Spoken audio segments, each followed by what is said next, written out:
થાણા સાવલી જૂથ પાણી પુરવઠા યોજનાના કામદારોને છેલ્લા 6 મહિનાથી પગાર ના મળતા લુણાવાડા કાર્યપાલક ઇજનેર, પાણી પુરવઠા વિભાગના લુણાવાડા કલેક્ટર મહીસાગરને પગાર માટે લેખિત રજૂઆત કરી હતી।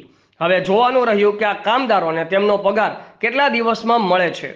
રિપોર્ટર કિરણભાઈ પગી સાથે સુરેશભાઈ પારગી, આઝાદ મીડિયા લાઈવ, મહીસાગર। એક વખત હું જાતે ગયો છું, કાર્યપાલક ઇજનેર સાહેબને મળ્યો, ત્યારબાદ અમે મારા ઓપરેટર લઈને ગયો છું, ત્યાં ઓફિસમાં ગયો, એમને લઈને ગયો, એમની જોડે રજૂઆત કરાવડાવી, સબ્ર રાખો, થોડી સબ્ર રાખો એમ કે અત્યાર સુધી ચાલ્યા છીએ।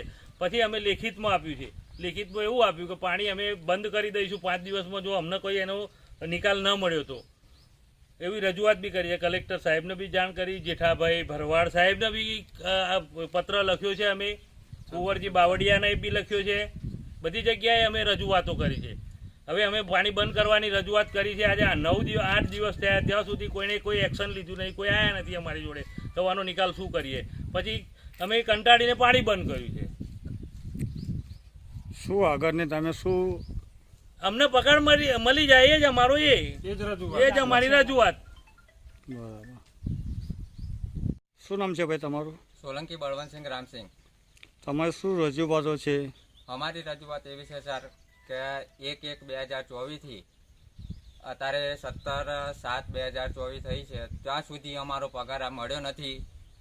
અમારે જીવન જરૂરિયાત સામગ્રી કઈ રીતે લાવી, અમે એના પર તો સર્ભર છે, અમારો રોજગાર છે। આ પાણી પુરવઠા અમે ગામે ગામે પાણી આપે છે બધા ઓપરેટરો। અમારે લગભગ બહુ રજૂઆત કરી છે, અમે કાર્યપાલક એજન્સીને રજૂઆત કરી, કલેક્ટર સાહેબને કાલે અમે આપી છે, હજુ સુધી અમારું કોઈ નિરાકરણ આવ્યું નથી। આજે અમે કાલે લગભગ સવારથી પાણી બંધ કરીને બેઠા છે, હજુ કોઈ સાહેબ બી પણ આવ્યા નથી। સંસદશ્રીને જાણ કરી છે,